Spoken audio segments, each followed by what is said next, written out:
करती थी। एक दिन की बात है, सुखदेव थका हारा अपने घर पर आया। अरे आरती, कहाँ हो तुम?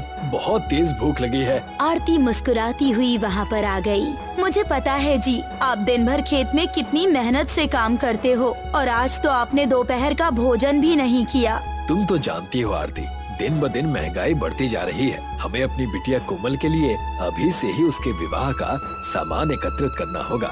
मुझे पता है और इसी बात की चिंता मुझे दिन रात खाई जाती है। चिंता मत करो आरती, मैं दिन रात खेत में सिर्फ और सिर्फ अपनी बिटिया के लिए ही मेहनत करता हूँ। देखना, जब हमारी बिटिया बड़ी हो जाएगी ना, तो हम उसका विवाह धूमधाम से करेंगे। ईश्वर करे आपके मुंह में घी शक्कर हो और आपकी बात 100% सही हो जाए। चिंता मत करो आरती, मुझे ईश्वर पर पूरा भरोसा है। मुझे आपसे एक और बात करनी है जी। हमारी कोमल बिटिया 5वीं कक्षा में आ गई है। आपका उसे आगे पढ़ाने का इरादा है भी या नहीं?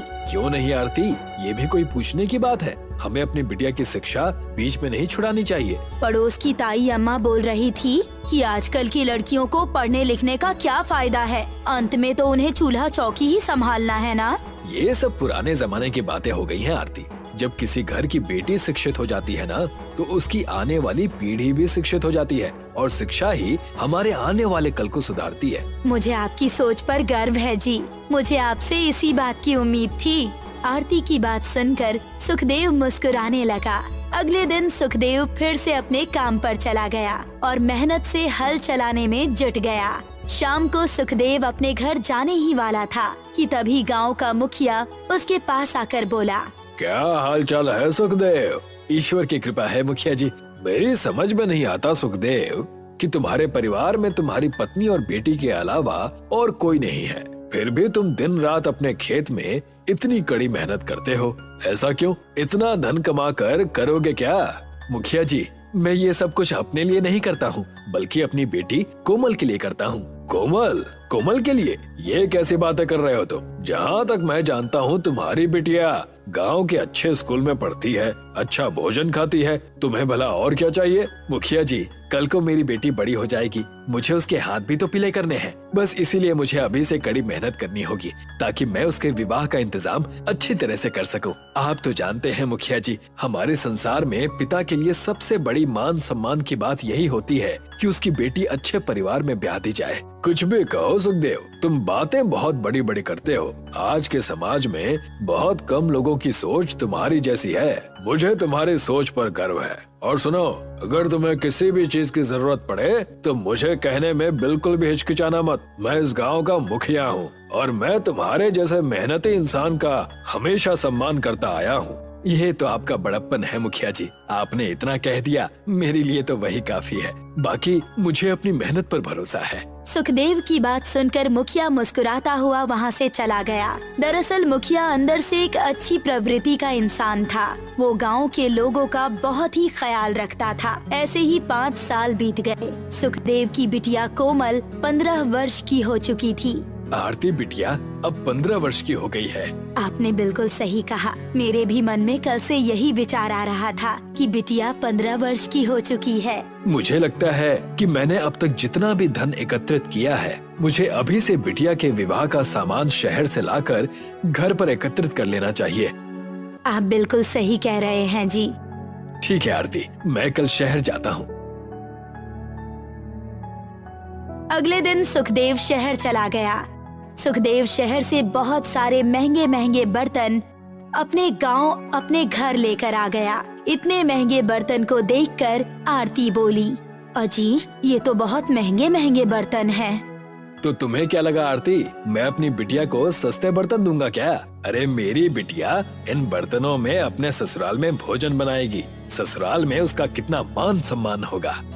आपकी बात बिल्कुल सही है जी। बिटिया का ससुराल में मान सम्मान हो, लोग उसे प्रेम की नजर से देखे, हमारे लिए इससे बढ़कर और क्या होगा। चिंता मत करो आरती, मैं आज से और ज्यादा मेहनत करूंगा।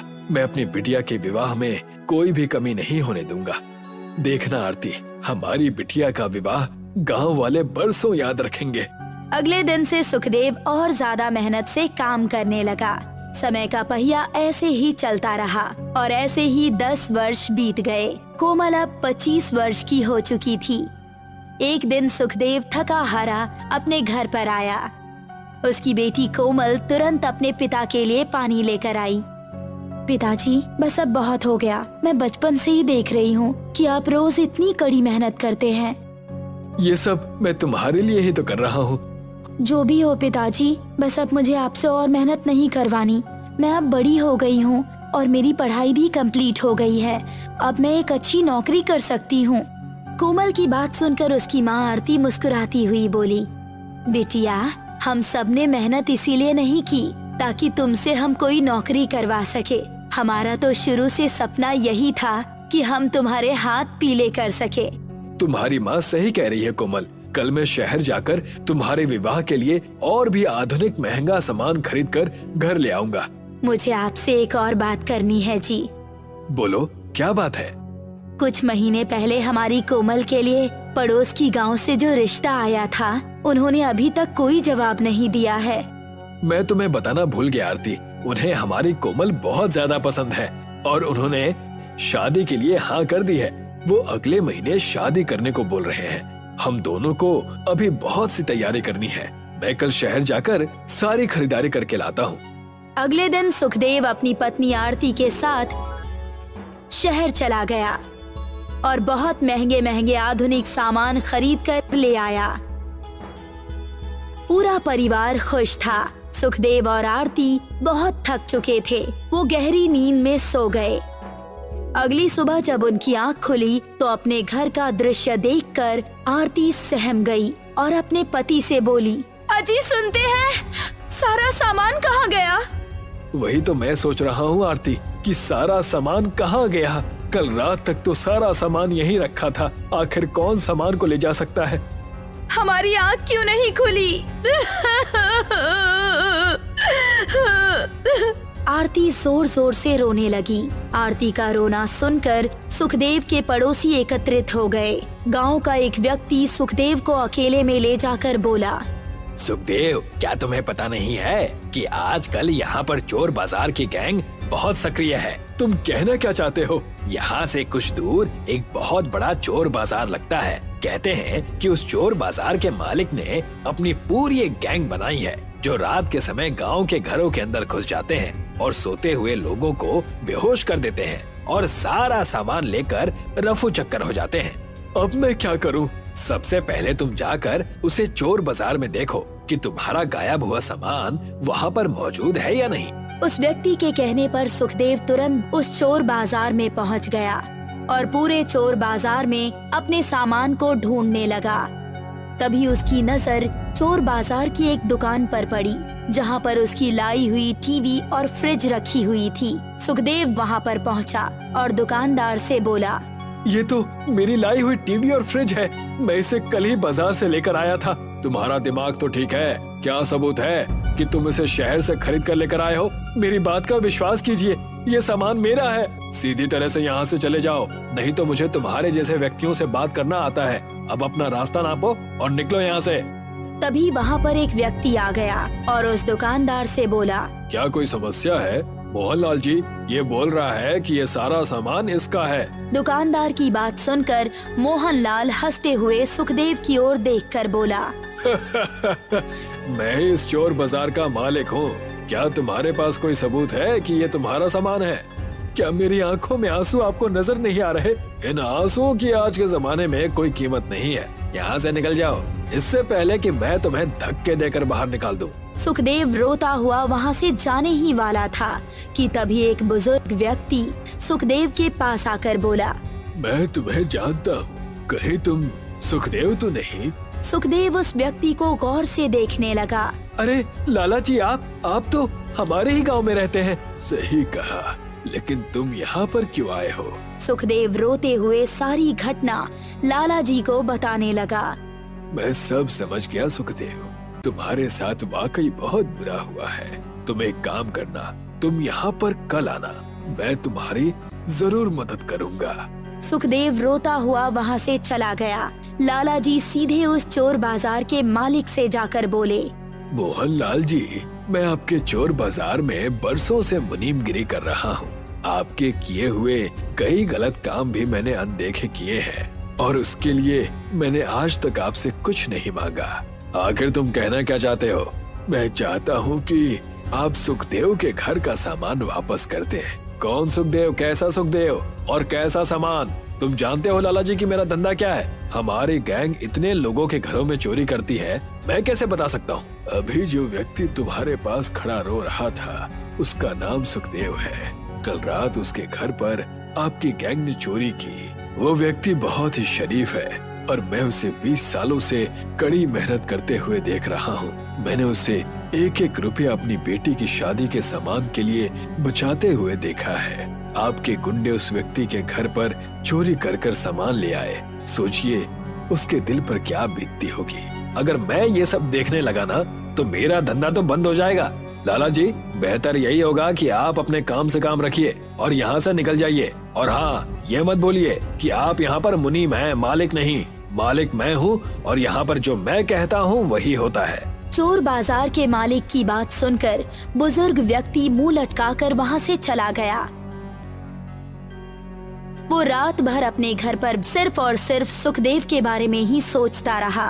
अगले दिन वो फिर से चोर बाजार पर अपने काम पर निकल गया। सुखदेव उसका पहले से ही वहाँ इंतजार कर रहा था। मैं आ गया हूँ लाला जी, आपने कहा था ना कि आप मेरी मदद करेंगे। हाँ सुखदेव, मैंने कहा था। अच्छा ये बताओ, क्या तुम्हारे पास कुछ पैसे हैं या नहीं है? मैं एक एक रुपए का सामान खरीद कर कल ले आया था। यकीन मानिए लाला जी, अब मेरे पास खाने तक के पैसे नहीं हैं और मुझे अपना ही सामान 2 गुनी कीमत पर खरीदना पड़ रहा है। मैं इतनी जल्दी इतने सारे पैसे कहाँ से लेकर आऊंगा? आप जानते हैं कि मैं एक स्वाभिमानी व्यक्ति हूँ, किसी के सामने हाथ भी नहीं फैला सकता। लाला जी को सुखदेव पर बहुत ज्यादा तरस आ गया। उन्होंने कुछ रुपए सुखदेव के हाथों में रख दिए और बोले, जाओ इस चोर बाजार में जहाँ जहाँ तुम्हें अपना सामान नजर आए उस सामान को खरीद लो। मैं तुम्हें चोर बाजार में खरीदारी करने के नियम बताता हूँ। तुम अपना सामान जब वहाँ से खरीदोगे तो कम से कम सिर्फ एक रेट बोलना। वो दुकानदार तुम्हें हर तरफ से कहेगा कि इतने में नहीं मिल पाएगा, लेकिन तुम अपनी बात पर कायम रहना। अंत में वो तुम्हें तुम्हारी ही रेट पर सामान बेचने के लिए तैयार हो जाएगा। ये बात तो सही है लाला जी, लेकिन ये पैसे मुझे आप दे क्यों रहे हैं? चिंता मत करो, मैंने इस चोर बाजार से बहुत कुछ कमाया है। तुम मेरे गांव के ही हो और मैंने तुम्हें सालों से मेहनत करते हुए देखा है। मैं तुम्हारी मदद करके कोई एहसान नहीं कर रहा, बल्कि अपने ऊपर उपकार कर रहा हूँ। शायद मेरे पाप का यही प्रायश्चित होगा। अब देर मत करो, इससे पहले कि तुम्हारा सामान बाजार में बिक जाए। लाला जी की बात सुनकर सुखदेव लाला जी के बताए अनुसार अपना सारा सामान खरीदने लगा। कुछ ही दिनों में सुखदेव अपना सारा सामान खरीद कर ले आया और कुछ दिन बाद सुखदेव और उसकी पत्नी लाला जी के घर पर गए, मगर उन्हें वहाँ पर लाला जी नहीं बल्कि उनकी पत्नी मिली। अरे, आप तो सुखदेव और उनकी पत्नी आरती है ना? जी हाँ, हम लाला जी से मिलना चाहते हैं। उन्होंने हमारे ऊपर जो एहसान किया है वो मैं जीवन भर नहीं चुका सकता। दरअसल कल रात लाला जी ने चोर बाजार के मालिक को गिरफ्तार करवा दिया, क्योंकि लाला जी खुद जुर्म के बराबर में शरीक थे। इसीलिए पुलिस उन्हें भी अरेस्ट करके ले गई। उन्होंने कहा था कि आप लोग यहाँ पर जरूर आएंगे। दरअसल सुखदेव के आंसुओं ने लाला जी जैसे व्यक्ति के अंदर की ईमानदारी को जगा दिया था और वो चोर बाजार में नौकरी करते हुए भी ईमानदार बन गया था। उसके बाद सुखदेव ने अपनी बेटी कोमल की शादी धूमधाम से की और कन्यादान करके कोमल को घर से विदा कर दिया। रमिया और बंडिया नाम के 2 मछुआरे